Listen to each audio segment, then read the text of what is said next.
from around the globe, in sold-out arenas and humble churches, from out on the streets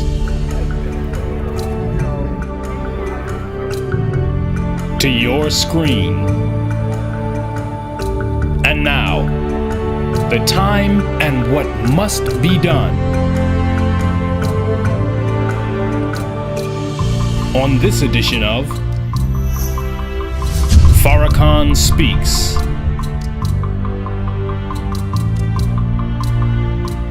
Greetings to you.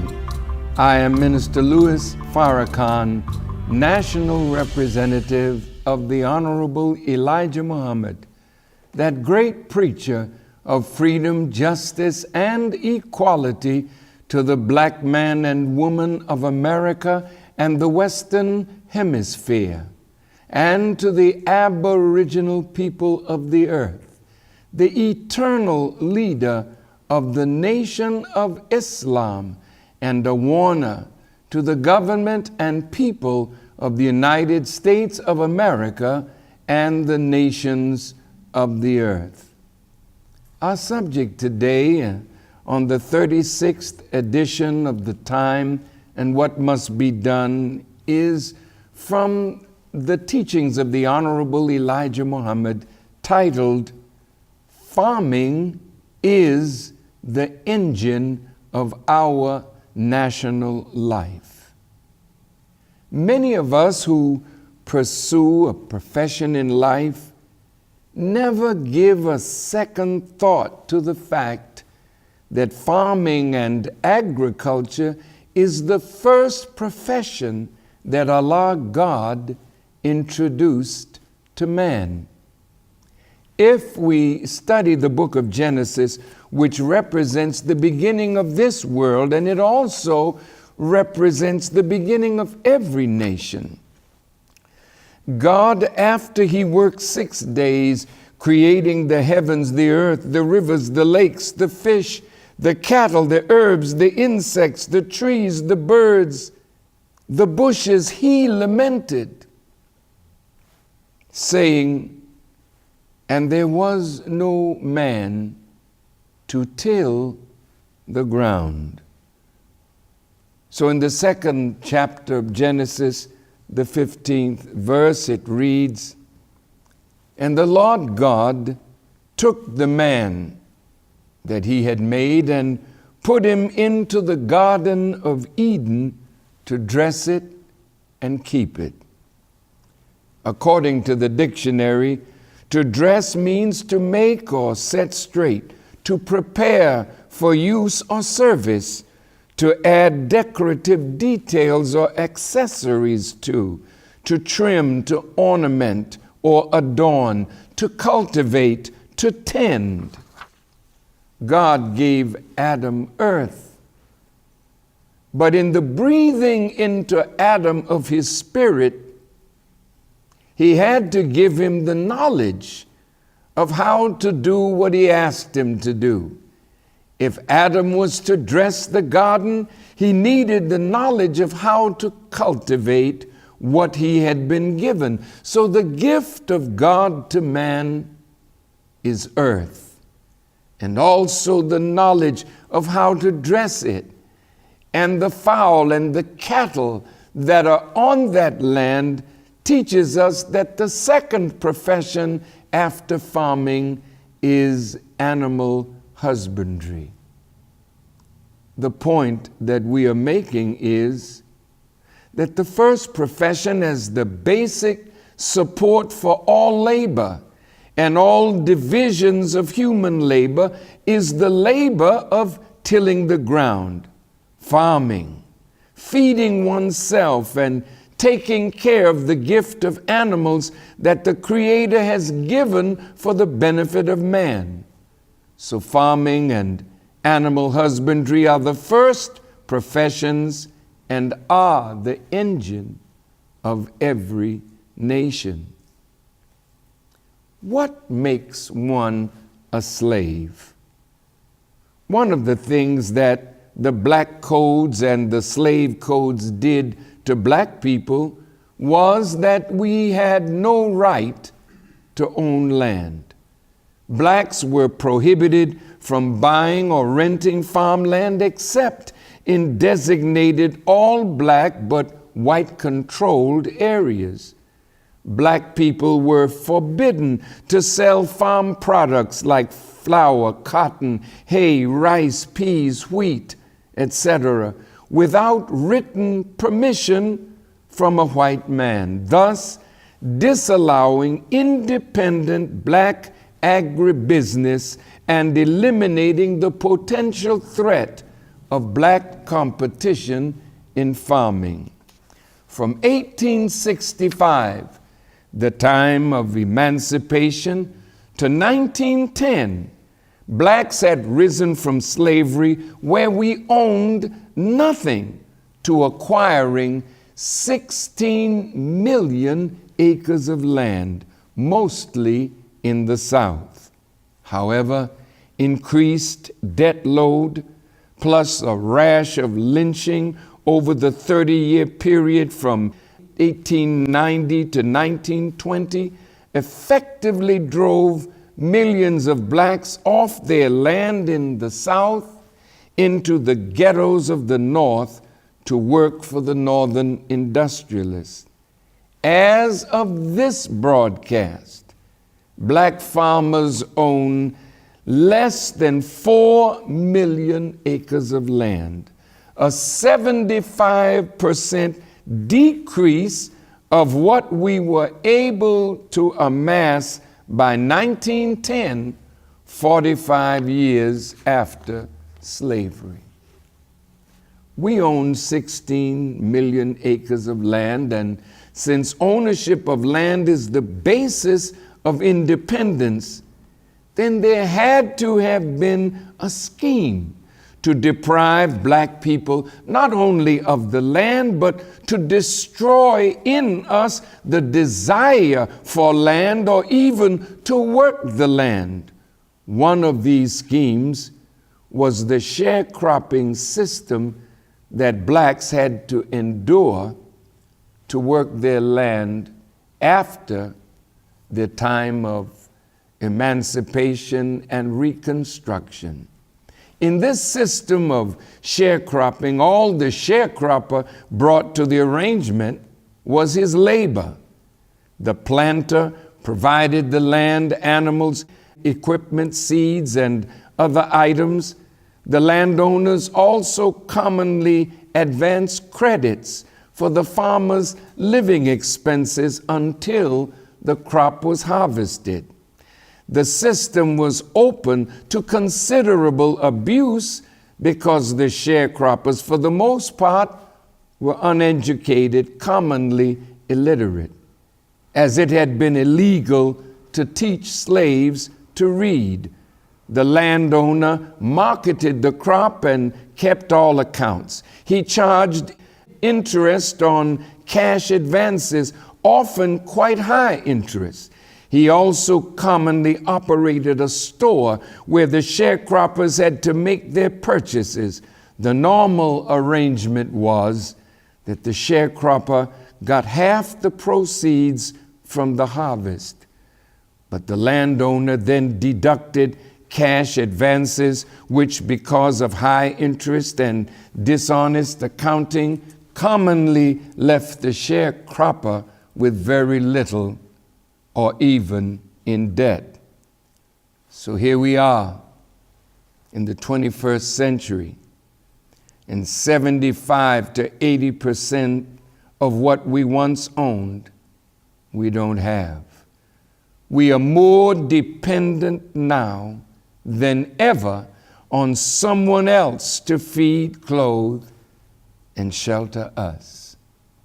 In 1970, out of the $75 billion that Americans spent on food, over half, $40 billion, went directly to the farmers. However, by 1998, Americans spent over $450 billion on food, but the farmer only received just over $100 billion for the raw product that went into the food, a loss of 75% of what the farmer used to make.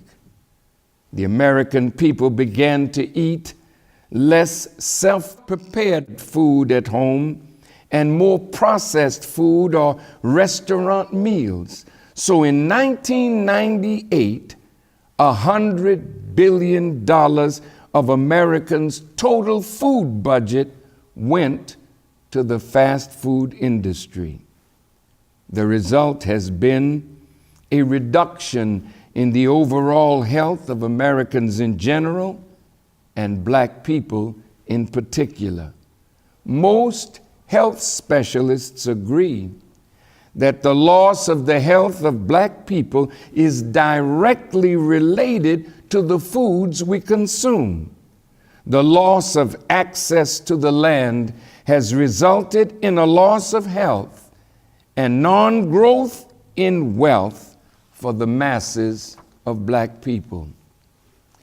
In 1866, 1 year after slavery, the Southern Homestead Act was passed, which gave 160 to 640 acres of land to white immigrants, including many members of the Jewish community coming from the Alsace region of France and Eastern Europe. These immigrants helped to settle 46 million acres of public domain land in the states of Alabama, Arkansas, Florida, Louisiana, and Mississippi. At the same time, blacks in the South were denied our promised 40 acres and a mule, and we were not even allowed to purchase land in many of the western frontier states.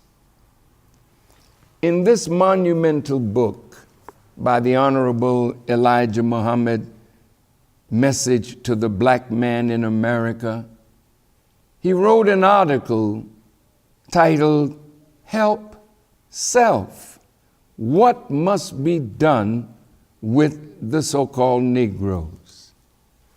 The Honorable Elijah Muhammad wrote, quote, "In order to start doing for ourselves, we must start with the acquisition of land.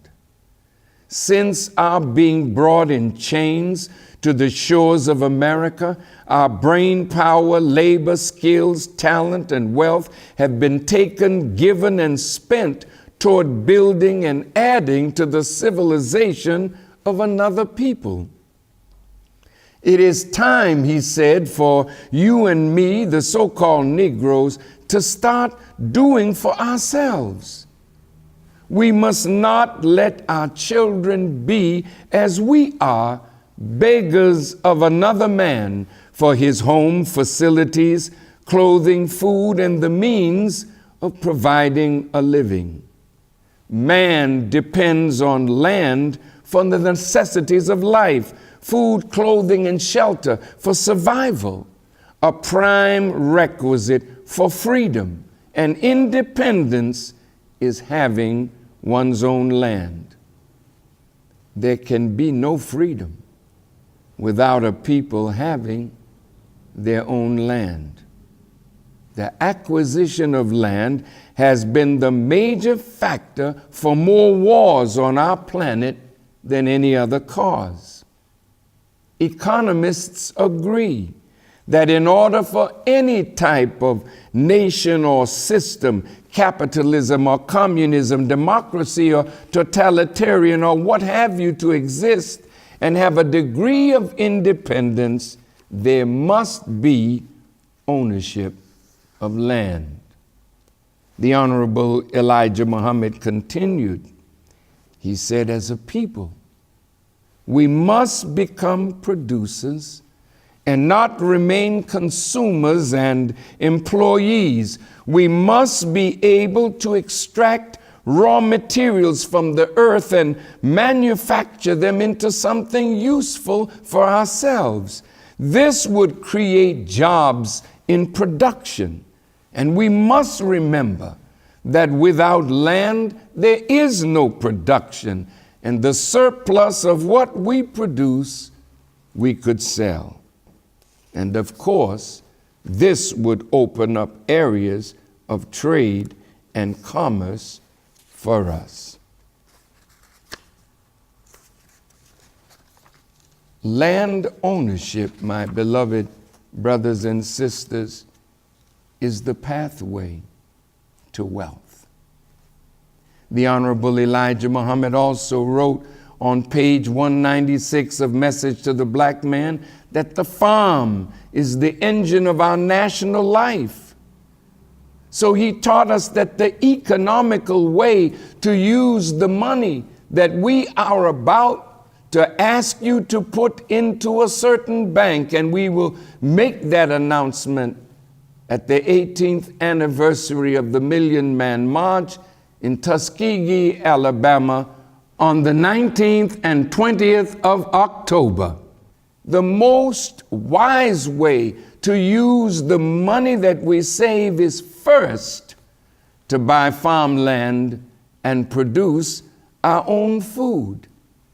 Elijah Muhammad writes, "We can raise enough cattle, sheep, cows, and chickens by the thousands if we try following his economic blueprint. We can purchase real estate, buy farm and timberland, get clay land. But look at the disrespect that we have for farmers.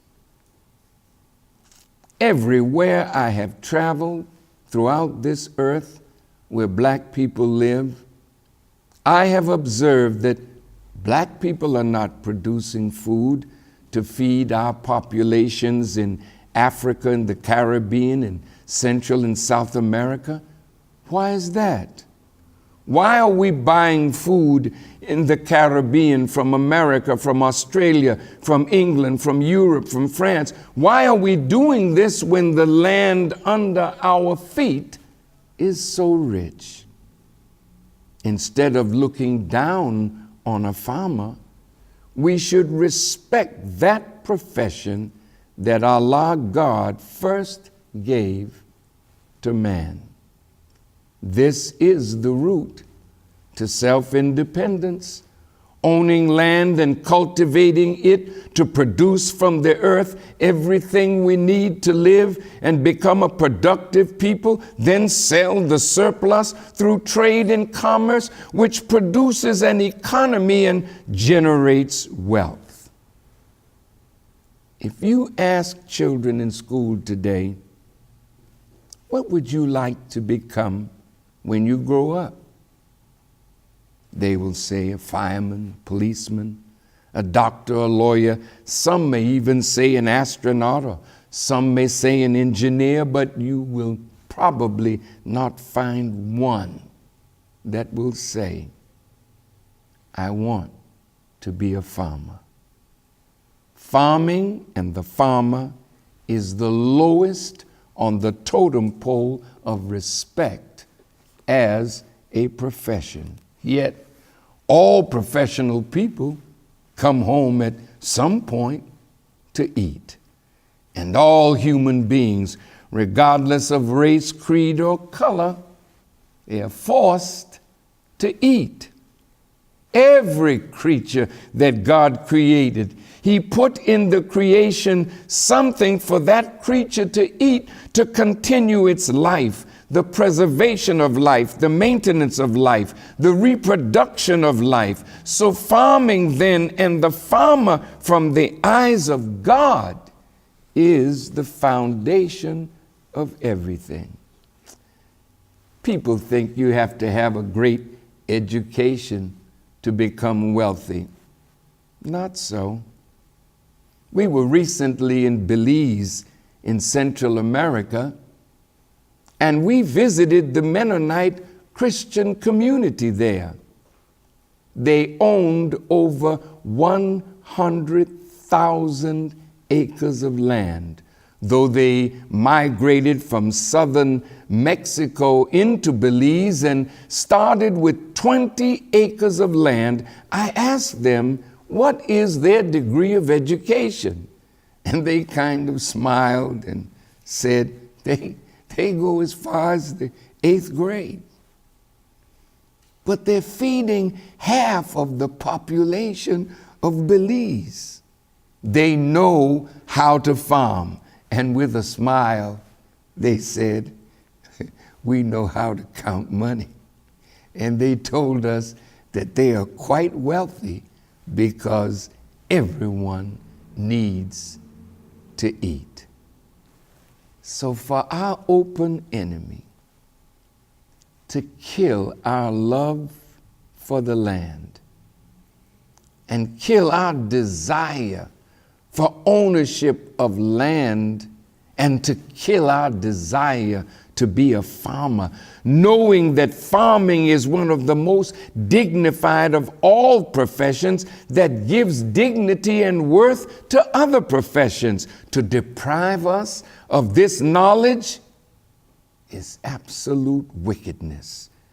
And this is why the scriptures say, my people are destroyed for the lack of knowledge.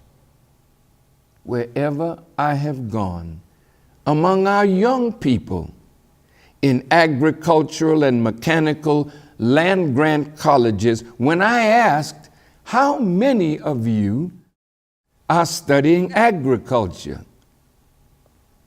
I was shocked. There's only a very, very few who would raise their hand to say they're studying farming and agriculture. The youth are just not interested in studying farming and agriculture. They just don't see the value of that. Did you know that the average age of farmers throughout the world is such that it needs to be studied?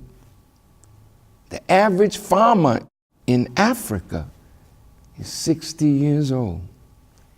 In USA, 58 years. In Japan, 66 years. In Australia, 58 years of age. And in the Caribbean, 62 years of age.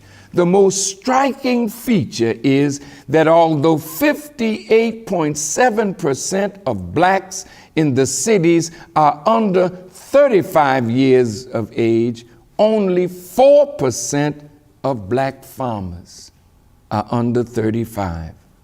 On the other hand, 25% of black farmers are over 70 years of age, while only 5.5% of the black non-farm population is over 70. So when the older black farmers die off, there is no one to fill the gap. Several factors continue to influence the ability in having an ample supply of well-trained, highly qualified teachers of agriculture, vital to sustain and grow agricultural education across the country. There's just not enough qualified teachers to teach agriculture. And because students are going away from it, then these courses are very weak even when they are offered. These are just a few of the alarming facts of the teacher shortage facing agricultural education. If you don't have a teacher, you can't produce a student. And if you don't have students taking agriculture, you don't need an agriculture teacher. So what does this tell us? We're out of the farming business. We are completely dependent on somebody else to feed us. And the Honorable Elijah Muhammad said, no people can be free with their mouth in the kitchen of another, particularly in the kitchen of our former slave masters and their children. As long as we do not own land, we're not going to be a productive people. We will continue to be a consumer nation. And as long as we are not respecting the profession of farming and the cultivation of land and producing of quality food, then our life, our health, our well-being is in the hands of our former slave masters and their children. And you know, they don't know what to do with us. We've become a problem. Nearly 50 million of us. They won't be able to provide jobs for us. So many white scientists are thinking, what can we do with the Negroes? And let me tell you, according to the 2007 United States Census of Agriculture, farming as an occupation has decreased from 64% of the labor force in 1850 to less than 1% in 2013. So here we are in 2013. There are over 313 million people living in the United States, and of that population, less than 1% claim farming as an occupation. So from over 6,500,000 farms owned by farmers in America at one time, America now is down to 2.2 million farms. So what we are looking at is the destruction of the engine of national life. That's not only in America, but in the Caribbean, Central America, South America, and Africa. So where's the average third world country getting their food? Who's growing it? And what is the quality of the food that third world people are eating? And even in the developed nations, what is the quality of food that the American people are eating at the time of this broadcast? What is the quality of food of the European people, the people of Brazil and all over the world? You can't become or even think, according to the Jewish Talmud, that we are men unless we are producers. Look at the command given to Adam. Adam, multiply and replenish the earth and subdue it. To multiply, you have to have a multiplier and a multiplicand, and you produce a product. God was saying to man, you are not a man unless you are a producer. And maybe that is why all our lives people have been referring to us as boys. And boys in a house are always looking for mama and daddy to give them something to eat. But when a boy becomes a man, he leaves the house of his mother and father and begins to produce those necessities for self. Did you know that in the Talmud, it was said by Rabbi Eliezer, it was essential for every man to be the owner of at least some land. The same Eliezer who preferred business to agriculture maintained that anyone who did not possess real estate was not worthy of the name of man. How much real estate do you own? How much land do we have? According to the Talmud, 2nd century Rabbi Tarfon taught that wealth itself was determined by the following criterion, quote, he who possesses 100 vineyards, 100 fields and 100 slaves working in them is a wealthy man. And wherever you find Jewish people in every society in the world, they are possessors of land, real estate, servants, and wealth. Well, during my 2012 Savior's Day message, we spoke on a plan by the government of the United States, led by Dr. Henry Kissinger, to engage in worldwide depopulation of the darker peoples of the world.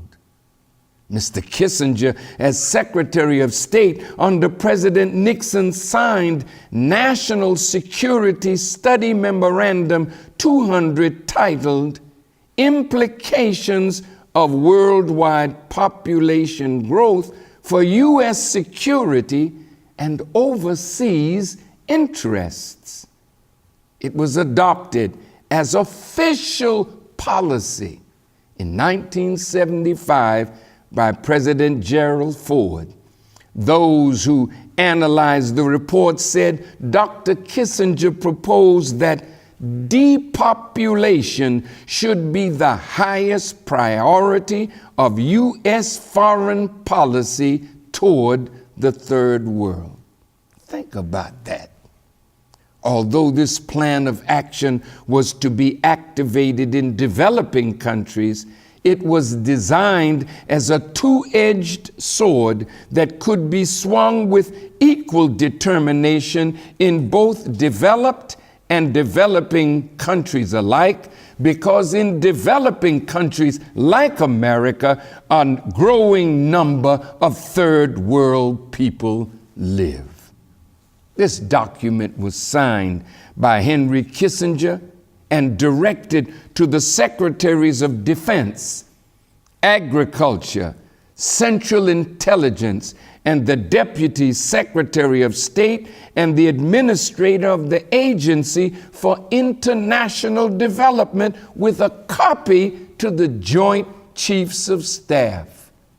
This was taken like a theater of war, and all factions of government were introduced to this to develop plans and activate plans internationally to cull between 2 to 3 billion people from the face of the earth. Well, Kissinger prepared yet another depopulation manifesto for President Jimmy Carter called Global 2000, which detailed using food as a weapon to depopulate the third world.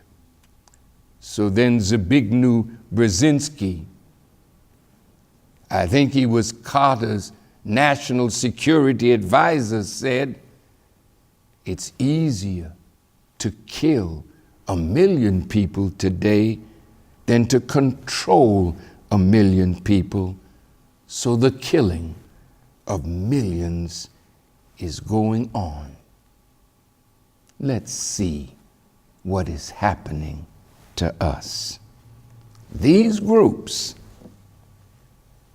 the Department of Defense, Agriculture, CIA, Agency for International Development, and the Joint Chiefs of Staff, I'm sorry to tell you, they are planning death on a worldwide scale. They have used a series of methods to affect global depopulation: depleted uranium bombs, genetically engineered and modified foods, chemical additives in foods, poison in vaccines, famine, AIDS, chemtrails, illegal wars. This plan for culling the population is not only in the third world, but it comes right back home to the United States of America.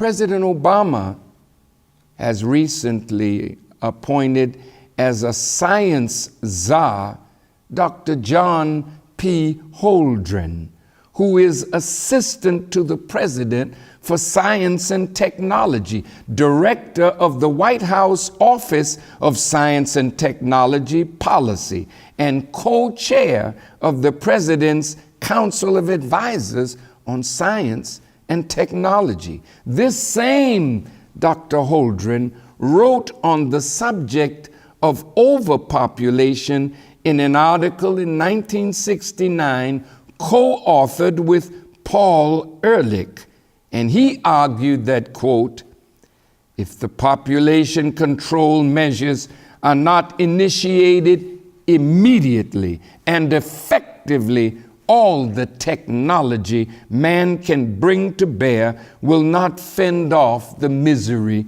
to come. In 1977, Mr. Holdren co-authored a book, this time with Paul and Ann Ehrlich, entitled Ecoscience, Population, Resources, Environment. And among the issues discussed in this textbook were: 1, the use of milder methods of influencing family size preferences, such as access to birth control and abortion. So in all the major cities, particularly among the black and the brown and the Native Americans, these milder methods were used. And then, number 2, the possible role of a wide variety of solutions to overpopulation, from voluntary family planning to enforced population controls, including compulsory abortion, adding sterilants to drinking water or staple foods, forced sterilization for women after they gave birth to a designated number of children. Well, what does this word sterilant mean?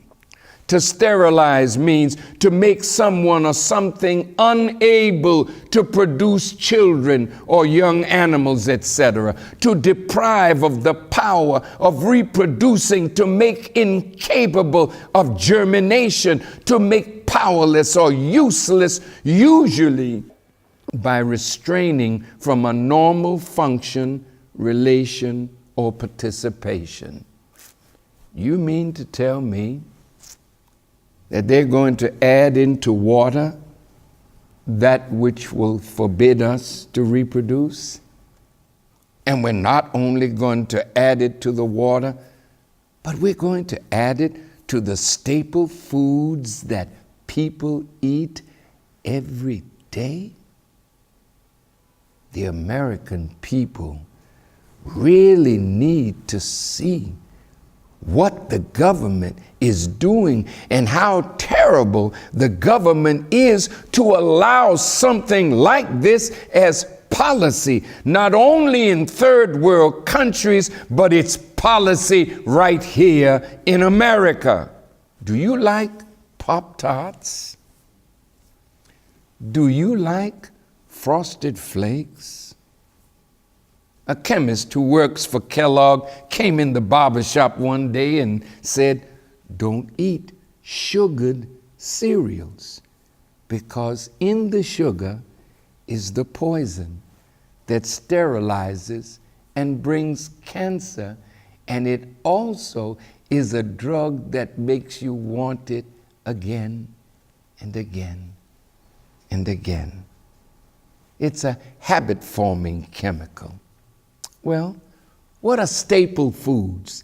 Because they're not just in the water now, they're in the staple foods. A staple food is a food that can be stored for use throughout the year or produced fresh any time of the year and forms the basis of a traditional diet. It is a food that is eaten routinely and in such quantities that it constitutes a dominant portion of a standard diet in a given population. Typical examples of staples include tuber or root crops such as beets, carrots, parsnips, potatoes, turnips, radishes, sweet potato. Other staples are grains, legumes, and other seeds, maize or corn, wheat, rice, cassava, soybeans, sorghum, yams, and plantain. These are the staple foods of various cultures. From the Asian people, it's rice, to the people of Central and South America, it's corn or maize, and some of the legumes or beans. So when you get bread that is supposed to contain wheat, but if you didn't grow that wheat, where did you get the seeds from that wheat? Where's the corn coming from? These are the things that are being used to cull populations all over the planet Earth. Wheat now is genetically engineered. Corn is genetically engineered. Many vegetables are genetically modified, and they are fighting to keep from advertising what it really is. The American Society for Nutrition, in its Journal of Nutrition, published an abstract in 2006 entitled Biofortification of Staple Food Crops. Well, biofortification is the development of micronutrient-dense staple crops using the best traditional breeding practices and modern biotechnology. Are they really enhancing the food with nutrients, or are they making sure that those who eat it become victims of the policy to cull the people of the third world? The Rothschilds made a major investment in the India produce market and became the #1 producer of fruits and vegetables in the world. It's a Rothschilds upstart company called Field Fresh. Well, the Rothschilds now taken over the food production of fruits and vegetables in India, and that word says that they're going to push the small farmer and crush him, and they will be the mass producer, sending food from India all over the world. Now this Mr. Holdren, the czar of science and technology under Mr. Obama, who wrote a paper and then a book on limiting population growth by putting sterilants in water and in staple foods, I would like to ask Mr. Holdren, since you are now an advisor to our president, are you still of the same mind as the man who wrote the article in the book? Because these policies that you talked about are still in practice as government policy today. They sterilize us, or they force us to be sterilized. This goes on in the prison. It goes on heavily among the native people. The importance of this data is when we juxtapose the decrease in farming with this Memorandum 200 by Kissinger and the culling of the population of the planet with a policy of population control or depopulation in the United States, then we can see now how food is used as a weapon in that process. Then the control of the means of production of food and the methodology in producing the food, all of this is a part of the policy now of the Department of Agriculture, the FDA, the CIA. They are all linked together. Oh, in this book, Ecoscience, it talks about depopulation by putting certain chemicals in the water and in staple foods. Sodium fluoride is a poison. that is used in the production of sarin gas. Sodium fluoride is an inorganic chemical compound, a colorless solid. Fluoride is a poison. Toothpaste contains sodium fluoride with the claim to reduce cavities. Every time you drink from the tap fluorinated water, you're drinking some of the poison that they say will keep you from having cavities, but your children by the age of 6 and 7 and 8 have cavities. When I grew up, I never knew what a cavity was. There was no fluoridation of water at that time. Let's look at some of the facts about fluoride. Fluoride is a waste byproduct of the fertilizer and aluminum industry, and it's also a Part 2 poison under the UK Poisons Act of 1972. Fluoride is one of the basic ingredients in both Prozac and sarin nerve gas. In an article by Maria Hoven posted on the website livestrong.com, dated July 25th, 2013, she identifies foods containing this poison fluoride. She writes, fluoride toxicity can have adverse effects on your kidneys, and it can also cause skeletal fluorosis in adults. Children who consume high amounts of fluoride can suffer from dental fluorosis, which develops when you consume too much fluoride from birth to 8 years of age when your teeth are forming. She states some of the following foods that contain sodium fluoride: instant formula that you give your babies, juices and tea, soda, cereals, wine, and beer. Another toxic chemical additive in foods is the diet sweetener aspartame. Aspartame is the sweetener used in all diet drinks. Aspartame is considered a carcinogenic, meaning it can and will and is producing cancers. Why should sodium fluoride be used or sent to a cosmetic firm? Now that made me think. When you make cosmetics, some of these are perfumes, they're makeup, cologne. Why would you put P. Diddy on a fragrance or Beyonce on a fragrance? Beyonce and P. Diddy have lines of fragrances. Madonna has fragrances. Others have fragrances who are popular, who are famous, who are loved. But what is in the chemistry? P. Diddy is not a chemist. Beyonce is not a chemist. They're beautiful people being used in a way that if these fragrances have this fluoride in it, this sodium fluoride, every time you spray it on yourself, you're smelling sweet, but it's going into your pores, it's going into your system, and over time, cancer develops in your body. Oh my.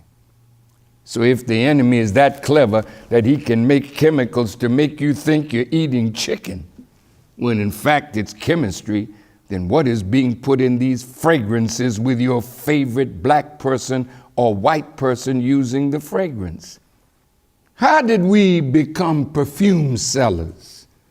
Our popular people. How did that happen? Who approached you? Was it Tatalia or Bazzini? Who approached you? How did you get interested? The enemy is working 24/7 to cull the population, and he will use all of us to do it. We have to be wise today. and ask for a breakdown in all the chemicals that are being used, particularly when our names are attached to it. So look at the collusion now. When they started putting fluoride in the water, they had to sell the American people that this was going to help your teeth, while in reality, it was helping to make us sterile. The black farmers are still in a struggle with the U.S. Department of Agriculture, who were ultimately found to have discriminated against black farmers from 1983 to 1997, 14 years in accessing loans and other needed assistance. They were denied because of their race. If the government is allowing these things to happen to the American people, can the government then be charged with being the enemy and not the servant of the American people? My God, if you're doing this to us, why should we fight when you tell us? How can we trust you if you're killing us through the food and its policy? How can we trust what you say to put our young people in harm's way? Why should we pay taxes to a government that is using our tax dollars to implement policies that are killing the American people? We have to challenge a government like this. Dr. Martin Luther King challenged unjust laws by organizing people, so people have to begin organizing to challenge all these things that are hurting the American people and culling and killing people all over our planet. This is why we're coming to Tuskegee for the 18th anniversary of the Million Man March, and inviting college students from all the HBCUs in Alabama and those studying in white universities that have black student unions. We are inviting all the students from the HBCUs in Mississippi, Georgia, Louisiana, Texas, and all students who would be willing to come, because you students are the foundation of what God desires to make use of you and freeing us from poverty and want. The scriptures tell us your value, and I will disclose it to you on the 19th and 20th of October in Tuskegee, Alabama. Well, my beloved brothers and sisters, our time is almost up, and I have not even finished my work here today. But you know, we got to go back to the land. We have to go back to the garden. Did you know that during World War I and World War II, the government initiated something called Victory Gardens?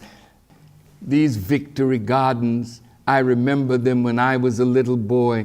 Everybody was asked to take land in the cities, or if you had it around your house or on your roof, to go on and plant food, which the American people did. We need to start gardens in the inner cities, but you got to learn how to do it right. And I'll tell you, get online and go to Growing Power by Will Allen and let him instruct you as he's instructing us on how that should be done. But in every city, in the cities, there's land that's not being used. We should ask the city for it. We should begin to do some farming. But in the meantime, we have to do big farming, because we need 100 million acres of land to make a start in feeding our people and others. So let me close. The cycle of life and death enriches the earth. The Honorable Elijah Muhammad said to me, "Oh yes, brother, God allows us to live and then we die and we go back into the earth. And by going back to the earth, a richer sperm will come up. Not only is the earth enriched by death, life is enriched by death. So the Quran teaches He brings the dead from the living and the living from the dead. This is a beautiful cycle of nature. Look at the native people, how they look at the earth. They call it Mother Earth and Father Sky. I wish I had time today to show you how heaven and earth work together for the good of those of us who live on the earth. But every farmer knows how to pray. Because after you plant your seed, cultivate the earth, and do your job of de-weeding and looking after the insects and the enemies to your crop, you gotta look up. Oh God, send the light of the sun.